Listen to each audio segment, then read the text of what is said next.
Hey, how's it going? This is Bill. We are waiting on the truck to show up with our new building. Should be coming up this road here in just a little bit. So this should be a pretty good.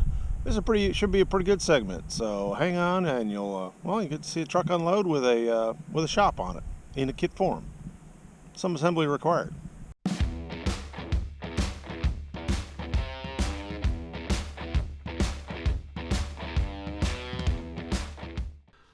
Okay, in episode 1.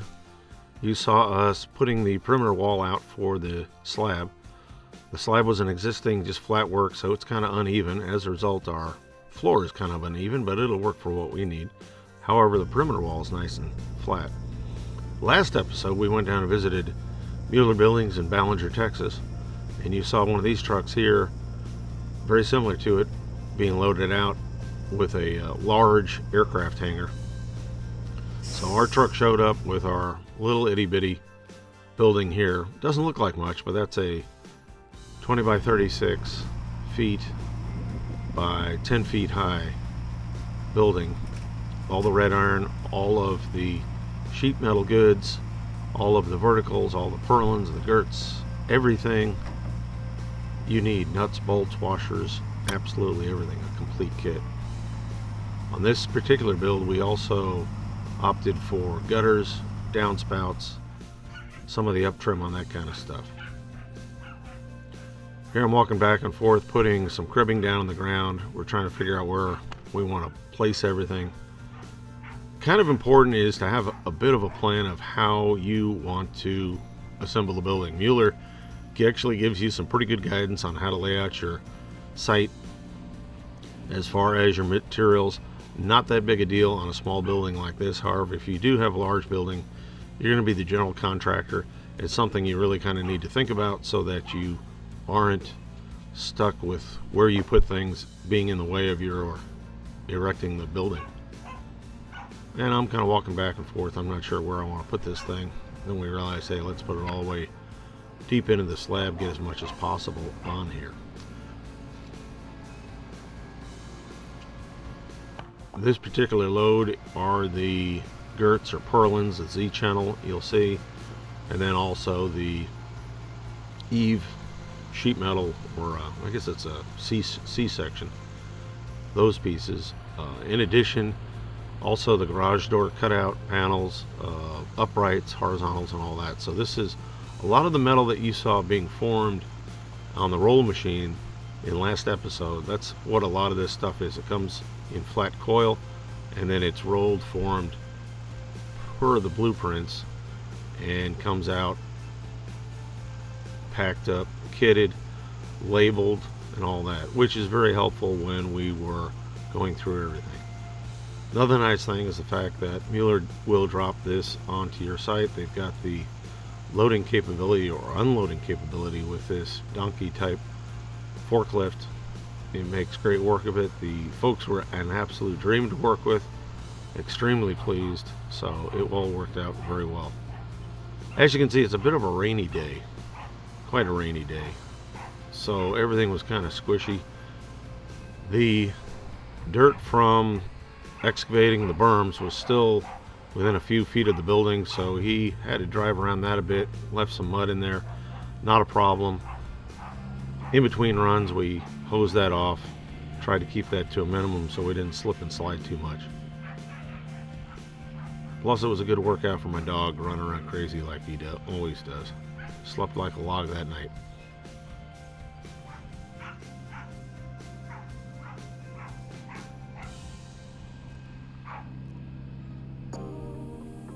More red iron type stuff. This is more of the, this I think is the base edge. And then I believe a lot of this are more uprights, things of that nature. These are more formed steel pieces, all red oxide primed, ready to assemble and erect. So it worked out real well. A lot of these items here are for the end walls, corner walls, or corner beams and all that. So the driver was a bit of a master on this, got everything nice and square laid out. My job was to stand around and get wet and look like I knew what I was doing, which worked out quite well. but it was just a miserable cold day.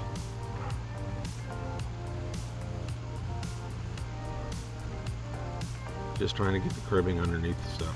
Biggest thing, we want to have the ability to come in later and pick up this stuff. We don't want it sitting directly on the concrete, but we were able to get it all set up that way. Worked out like a champ.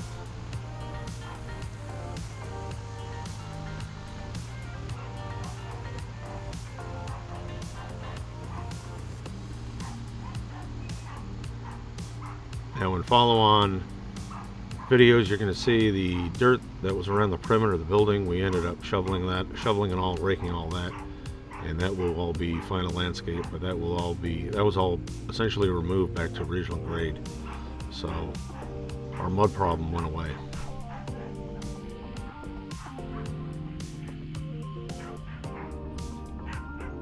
Next load, this doesn't look like much, but this one is actually quite important. These are a lot of the connector plates, the hardware, nuts, bolts, washers, all of those things are in this package here. So that was a skid of a bunch of stuff. Quite heavy actually, but it came in on its own pallet, so that worked out very well.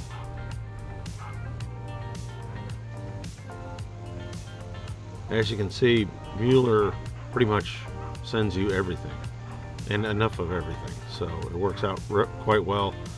The parts are marked, the drawings call out the parts, so it's really kind of stupid proof to put the building together.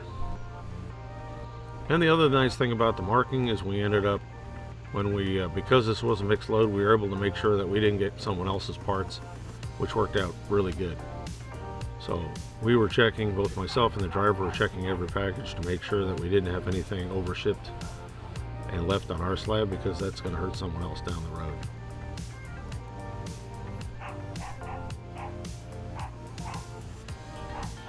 And the marking, I cannot emphasize it enough how important that is. The marking that goes on in the factory and the kitting and packaging that they do on the factory correlates to the drawings. The drawings build the building. The parts are all individually, for the most part, are marked. If you are having problems understanding drawings, you really need to get someone that can understand construction drawings and those kinds of things. So it's important to be able to read the drawings, because the information is there and it's quite helpful. These are the welded structures. You saw that in our trip to Ballinger also, but these are the only real welded manufactured beams. This is for the center truss or center beam section. There's two verticals and then two angled rafters, and that is basically the backbone of the building. So that's some of the big heavy manufactured welded steel that you saw. These parts were dipped in the zinc, the red oxide primer. In fact, they had a ton of primer on it. It was a week later, it was still drying. So this stuff is never going to rust on our watch. So it's going to work out great. And then there was some cribbing there. You'll end up with some cribbing, 2x4s, things of that nature that you may end up having surplus of, but you'll end up typical packing stuff.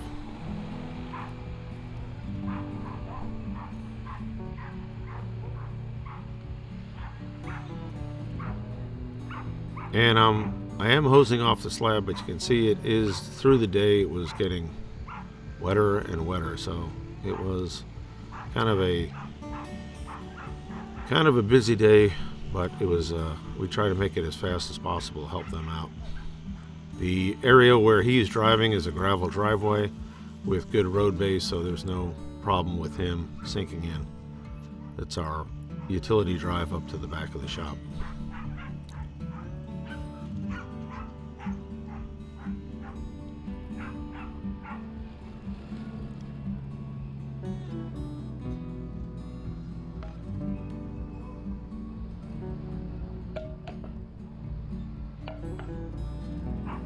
This load is the personnel door and hardware On the personnel door, pay attention on assembling this. I actually assembled the frame kind of one of the pieces backwards. It's kind of can be assembled maybe one way or the other, but the header plate, make sure you get everything lined up in the proper way so that it all goes correctly. And really the thing that I got backwards a little bit was there where the seal goes for the door. Now this here, the cardboard got kind of wet on the ride.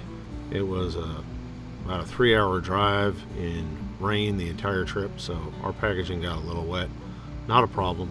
Something you want to do there is, if you do have a lot of cardboard and things of that nature on some of this stuff, then what you'll want to do is strip that off and get that away from the material so that you don't have any rust form while it's still in the packaging.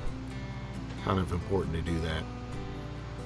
And this is another case where this is a co-ship, but because of the labeling, we're able to make sure that that door went to his next drop customer.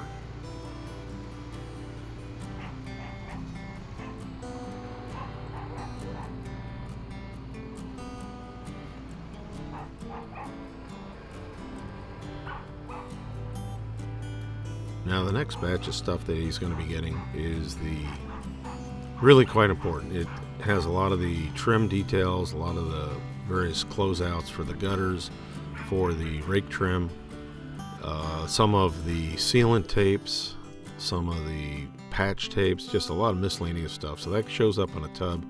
We end up pulling the stuff out of there. Next batch of stuff here, you can see this is some gutter materials and whatnot. Some of that stuff we just hand carried over, quite light. Those are our gutters, our 6 gutters. And this is another example of the co-ship where we had some of the items come in, some of the trim items, gutters, some of the eave trim and all of that stuff, corner trim, whatnot. That's the green, colony green. The rest of our materials are kind of a stone, kind of the color of the house there. And the rest of this stuff is going back. That is part of his other ship out, but that's just the way it's packed. And this is kind of the last of the R panel items that came in. So this is what one building looks like.